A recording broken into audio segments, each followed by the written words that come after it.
comme ça, vous êtes plus proche de notre ami Aurélien, qui est the expert de l'univers Marvel, qui travaille avec et pour Panini Comics, et qui donc traduit des titres, supervise des titres, je ne sais plus comment on pourrait définir ça. On édite en France les titres Marvel. Je parlais de ton je suis rédacteur, donc j'écris les intros dans les magazines ou les bouquins librairies. Et donc je vais vous laisser avec lui pendant une demi-heure de bonheur pour parler de l'univers Marvel. On a un petit problème sur les images, là, on attend le conseiller technique qui va arriver d'un instant à l'autre, mais comme Aurélien n'a peur de rien, il va se jeter sans filet, et vous aurez les images qui vont nous rattraper en cours de route. A tout de suite. Bonjour, donc oui, je vais vous mimer les images. La conférence, c'est l'Amérique selon Marvel. Donc, comme vous le savez sans doute, il y a deux grands éditeurs de comics aux États-Unis. Les deux principaux, c'est DC et Marvel. Ça, je vous apprends rien jusque-là. Les deux ont eu une approche différente en fait de leur représentation de l'Amérique, des États-Unis principalement. C'est que Marvel a choisi de représenter l'Amérique comme elle est de l'autre côté de la fenêtre. C'est une expression un peu consacrée, mais c'est l'image qu'il y a habituellement. C'est que donc, DC, par exemple, va avoir des villes comme Metropolis, comme Gotham, des choses comme ça, alors que Marvel va avoir les vraies villes. Alors, vous le savez aussi, il y a des pays, par contre, imaginaires, comme le Wakanda, comme la Latverie de Dr. Fatalis, des choses comme ça. Mais du côté des principales villes dans lesquelles vivent les héros, on va retrouver les villes habituelles des États-Unis ou du monde entier d'ailleurs, donc principalement New York. Un des héros les plus liés à New York, entre autres, c'est Spider-Man. Alors là, si j'avais des images, je pourrais vous montrer des images du numéro de Spider-Man, justement, où il réagit à l'effondrement des Twin Towers, du World Trade Center. C'est typiquement, c'est le genre de choses qui est montré dans les comics de Marvel, parce qu'ils veulent vraiment représenter presque la vie de tous les jours pour les héros. Tous les super-héros de Marvel ne vivent pas à New York. Alors, c'est le cas de nombre d'entre eux, mais parfois aussi ils vont déménager. Alors, on se retrouve entre autres avec... je fais deux choses à la fois. On se retrouve entre autres avec Daredevil qui déménage à San Francisco à plusieurs reprises d'ailleurs. Alors, on va essayer. Hop, tac. Donc, je vous en parlais donc. Spider-Man qui réagit au World Trade Center. Donc, pour New York, c'est l'image que j'ai choisie parce qu'en plus, il y en a énormément et en fait il y en a limite trop. C'est difficile de trouver une image très simple qui va montrer New York en tant que tel. Par exemple sur Spider-Man, dans les comics, on va toujours repérer des buildings un peu connus comme l'Empire State Building, comme la Statue de la Liberté, des choses comme ça, mais c'est vrai que celui-là c'est peut-être un des plus marquants. Donc, comme je disais, on a aussi donc Daredevil qui déménage à San Francisco durant plusieurs périodes. On retrouve d'ailleurs d'autres héros à San Francisco à d'autres moments, ou en tout cas sur la côte ouest des États-Unis. On a les West Coast Avengers, on a plusieurs choses de ce calibre-là. Donc pareil, ça montre toute la géographie américaine. On se retrouve parfois avec des héros qui vont dans des villes moins connues aussi. On a par exemple Venom qui a été le protecteur de Philadelphie pendant un moment. Alors là, on reconnaît un des bâtiments principaux de Philadelphie. Alors on reconnaît, si on connaît vachement bien Philadelphie, hein, je sais que c'est pas le cas de tout le monde. Voilà, moi le premier d'ailleurs. On a aussi eu, là j'ai pas pris d'image, mais un autre personnage de l'univers Marvel qui était Scarlet Spider, qui à un moment a défendu Houston au Texas. Alors on a c'est le genre de moment où justement en tant que lecteur on est là, mais pourquoi Houston? Et si on regarde sur Wikipédia, on apprend que Houston c'est genre la 5e plus grosse ville des États-Unis. Hein, voilà, vous avez appris des choses sur les villes américaines, c'est formidable. Et alors dans les autres représentations de Marvel quand il représente le monde réel, il y a le fait de représenter toujours le président en exercice. Donc là, il y avait ce numéro de Spider-Man qui s'est vendu énormément et dans lequel Spider-Man rencontrait Obama. Et c'est quelque chose de régulier. Quand un président est représenté chez Marvel, c'est le président actuel, c'est pas un président factice. Chose qui, par exemple, dans le Marvel Cinematic Universe, n'était pas le cas. Je ne sais pas si vous vous rappelez de Iron Man 3, mais dans Iron Man 3, il y a toute une intrigue avec le président des États-Unis et le vice-président, et c'est des personnages inventés pour l'occasion, ils ne représentent pas spécialement un président particulier. Donc là, il y a une différence, entre autres, entre l'univers cinématographique et l'univers réel. Alors, j'en parlerai après, mais en fait, pour le coup, Marvel n'a pas encore représenté, pour autant que je m'en rappelle, pour autant que j'ai bien tout lu, n'a pas encore représenté Trump dans les comics. Évidemment, autant Obama, alors après, a pu être critiqué sur diverses choses, il est comme tout président, de toute façon, il va être critiqué par certains et aimé par d'autres, mais autant c'était une personnalité qui était globalement appréciée et surtout au moment de sa première élection, assez peu clivante. Autant Trump, évidemment, c'est une autre histoire et pour l'instant, Marvel ne l'a pas représenté. Et pour rester sur le côté Marvel qui représente l'univers de l'autre côté de la fenêtre, je vais parler un petit peu du côté de la diversité. Donc, Black Panther, c'est le premier super-héros noir des comics. Alors, il y a eu d'autres personnages avant ça. Par exemple, un des premiers personnages noirs d'importance, c'était un des alliés de Nick Fury, qu'on voit d'ailleurs qui a été adapté aussi dans Captain America, le film. Mais le premier vraiment super-héros noir, alors on peut trouver des petites choses, etc. Mais on va dire que le premier, vraiment, c'est Black Panther. Juste après, ils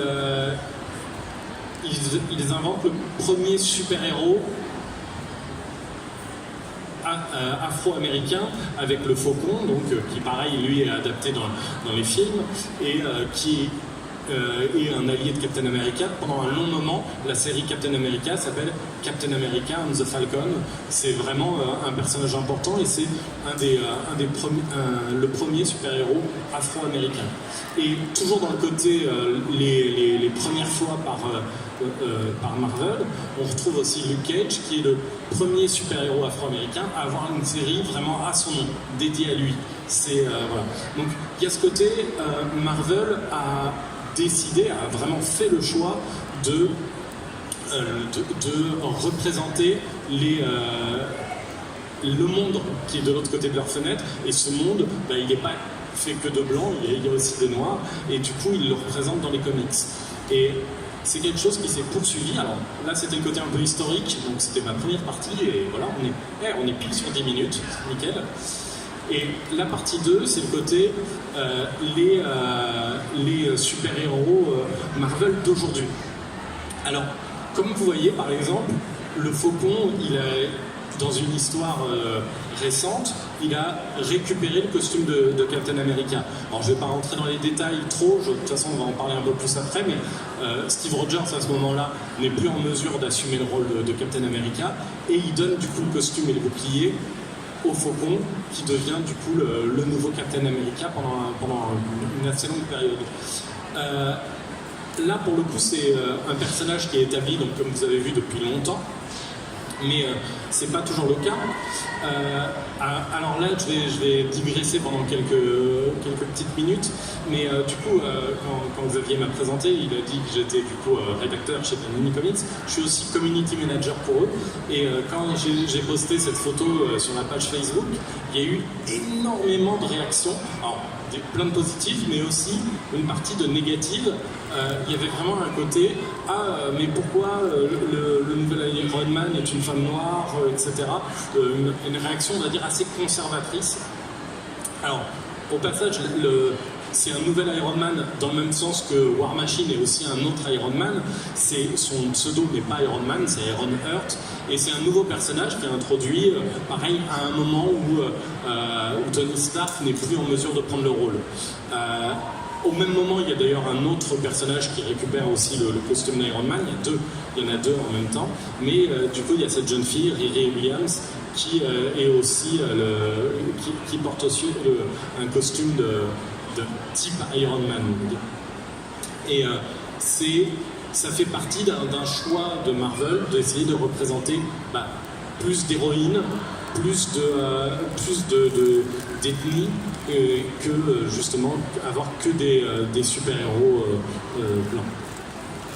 On voit d'ailleurs que ça n'empêche pas Marvel d'avoir le beurre et l'argent du beurre. Pendant un moment pareil où Clint Barton ne peut plus être Hawkeye, il y a une jeune femme qui reprend le pseudo, elle est Hawkeye. Et quand Clint Barton revient, en fait, il lui dit non, mais t'as fait un tellement bon boulot, oui, il peut très bien avoir deux Hawkeye. Et en fait, depuis, on a les deux personnages qui cohabitent, qui coexistent, qui sont souvent dans la même série. Parfois, la série, elle est centrée sur Clint Barton et on a Kate Bishop qui fait des apparitions.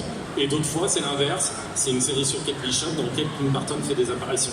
Mais du coup, on voit bien qu'en fait, ça permet de diversifier la représentation des héros sans éliminer les anciens héros. On a évidemment aussi le cas de Captain Marvel, donc qui sera bientôt au cinéma, qui est pour le coup un titre qui était un petit peu non utilisé alors qu'il est tellement iconique. Et ils ont décidé de donner à Carol Danvers le titre de Captain Marvel plutôt que de lui laisser celui de Miss Marvel qui avait toujours un côté un petit peu dans un sens elle ne mérite pas d'être Captain Marvel. C'était un peu bizarre sachant que c'était un personnage pareil qui est là depuis plusieurs décennies. On a toujours aussi la Panthère Noire qui continue. Je tenais à signaler aussi que justement ces nouveaux personnages ou ces anciens comme le Faucon, mais dans des nouveaux rôles, c'était pas forcément d'ailleurs une manière de faire disparaître les avancées précédentes. On se retrouve avec la série de la Panthère Noire par exemple là, qui dure depuis un moment sous la plume de Ta-Nehisi Coates. Ta-Nehisi Coates, c'est un auteur, c'est à la base un journaliste qui écrivait entre autres pour The Atlantic et d'autres choses comme ça, et qui vient au comics en fait à la base, après avoir gagné le National Book Award, donc plus ou moins l'équivalent du Goncourt aux États-Unis. Toujours dans les changements qui ont été beaucoup commentés, je ne sais pas à quel point vous suivez les comics, mais c'est possible que vous en ayez entendu parler même sans suivre ça de très près. Thor a été remplacé par une femme. Alors, c'est pareil, c'est un choix qui permet d'augmenter le nombre de personnages féminins, mais qui ne fait pas disparaître pour autant les personnages masculins, parce que le fils d'Odin est toujours présent dans la série, dans un autre rôle, mais l'histoire fait que à ce moment-là, c'est plus intéressant de se focaliser sur cette héroïne qui est en fait Jane Foster, donc celle qui est incarnée par je vais y arriver. Aide-moi toi. Nathalie Portman au cinéma, et qui du coup en fait récupère le marteau de Thor. D'ailleurs c'est une histoire extrêmement émouvante, entre autres parce qu'elle est atteinte d'un cancer et qu'à chaque fois en fait qu'elle récupère le marteau de Thor, ça annule les effets de la chimiothérapie. Donc c'est l'héroïsme vraiment poussé jusqu'au sacrifice de sa vie, quoi. On a aussi des personnages qui vont mettre en avant aussi des différences non pas ethniques ou de genre, mais des différences de sexualité. Là, il y a beaucoup des personnages présents là, sur cette couverture de Young Avengers qui vont être soit homo, soit bi. Et là, pareil, il y a le choix donc, de créer des nouveaux personnages qui vont l'être. Donc, là, on voit au fond Wiccan ou Hulkling, qui sont des nouveaux personnages. Là, on a Daken, donc, qui est le fils de Wolverine, et qui est plutôt un méchant, et qui, pareil, est bi. D'ailleurs, c'est au passage, je trouve, une très bonne idée d'avoir un personnage d'une minorité sexuelle, mais qui soit un super vilain, parce que c'est vrai qu'il y a toujours la tendance à vouloir créer des personnages qui vont représenter la diversité, qui vont permettre de créer des nouveaux héros, etc. Mais en fait, ça fait aussi partie du jeu, justement, d'avoir des super vilains, par exemple, qui vont être bi. Et par exemple, Iceberg s'est rendu compte, voilà, c'est pareil, ça a été un petit choc dans la communauté comics, qu'il était homosexuel, et donc il a fait son coming out. Et là, pour le coup, ça a aussi un poids de montrer un personnage qui a été présenté comme hétérosexuel pendant des années, et de le montrer faire son coming out. Vous avez peut-être entendu parler du film Spider-Man The New Generation ou Into the Spider-Verse, ça dépend si on dit en VO ou en VF, qui sort à la fin de l'année avec Miles Morales. C'est un deuxième Spider-Man qui est introduit. Alors, un peu comme tout à l'heure, je parlais du fait qu'on pouvait avoir deux Hawkeye qui cohabitent. Là, c'est un peu la même chose. On peut avoir deux Spider-Man qui cohabitent. Donc, on a toujours Peter Parker, mais on a aussi le personnage de Miles Morales, qui est donc afro-latino et qui est beaucoup plus jeune, et donc avec qui on retrouve un petit peu les histoires de lycée qu'on avait avec Peter Parker avant. Donc tout ça, c'est pour parler de la diversité. Évidemment, un des personnages principaux qui représente cette diversité, c'est le personnage de Kamala Khan, Miss Marvel, donc, qui a repris le pseudo qu'avait Captain Marvel avant, et qui est une série qui a eu énormément de succès à juste titre, à tel point qu'elle a eu le Grand Prix d'Angoulême de la meilleure série il y a de ça 2 ans. Je vous la conseille énormément si vous ne l'avez pas lu, c'est vraiment une excellente série. Et voilà, donc là j'ai fait un peu le tour de justement cette diversité qui est représentée par Marvel depuis quelques années, et qui donc représente l'Amérique d'aujourd'hui dans toute sa diversité. Je vais utiliser le mot plusieurs fois. Mais par contre, donc, j'ai évoqué l'élection de Trump tout à l'heure. Si on parle de la diversité, justement de la volonté de Marvel de représenter cette diversité, c'est compliqué de ne pas parler du fait que ce n'est pas toute l'Amérique d'aujourd'hui. Justement, l'Amérique d'aujourd'hui, certes, il y a ces éléments-là, mais il y a aussi l'extrême droite, il y a aussi Trump, il y a aussi ce genre de mouvement. Et c'est le scénariste de Captain America qui s'en est, on va dire, occupé de la manière la plus directe.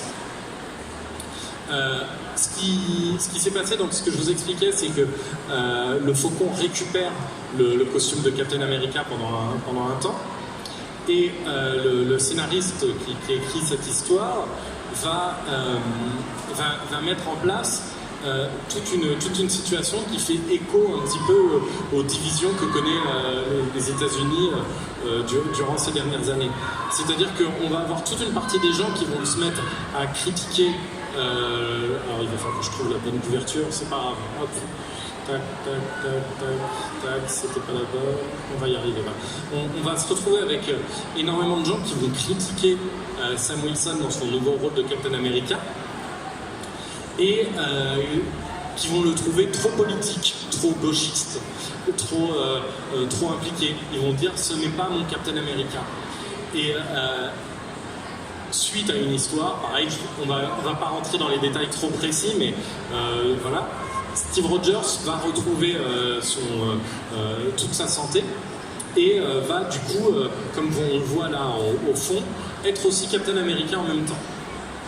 Le truc que fait le scénariste, c'est que durant cette période, donc, où Captain America est encore le héros reconnu par ses pairs, même considéré comme le premier d'entre eux, etc., En réalité, les événements qui ont permis à Steve Rogers de récupérer sa forme font qu'il a toute son histoire qui a été modifiée, et en fait, il est devenu un agent de l'Hydra.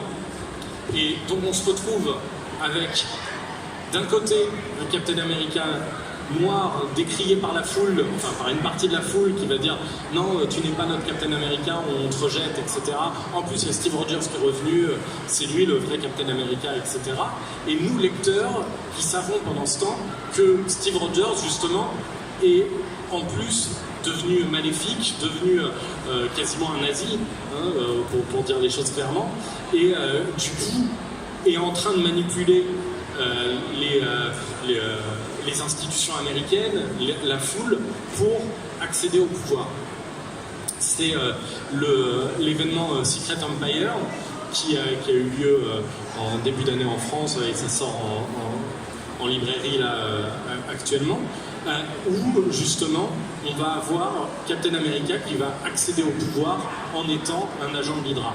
Alors le titre de Secret Empire, en fait, c'est un clin d'œil à une saga des années 70 où Captain America affrontait donc l'Empire secret, qui étaient des méchants infiltrés dans le gouvernement. Et ça se terminait en fait sur des images où on se rendait compte que le chef de l'Empire secret était à la Maison Blanche. C'est jamais dit clairement dans quel rôle, mais ça avait vraiment l'air d'être dans le bureau ovale. Et en fait, il y avait tout un truc que c'était au moment du Watergate, et en fait, ça représentait pour le coup, à l'époque aussi, l'Amérique du moment, c'est-à-dire une Amérique qui ne croyait plus dans ses politiques et qui les craignait. Et du coup, l'appeler Secret Empire là, c'était aussi un petit peu ça, c'était une manière de dire, encore une fois, on se retrouve dans une situation politique où on a une crainte envers nos instances dirigeantes.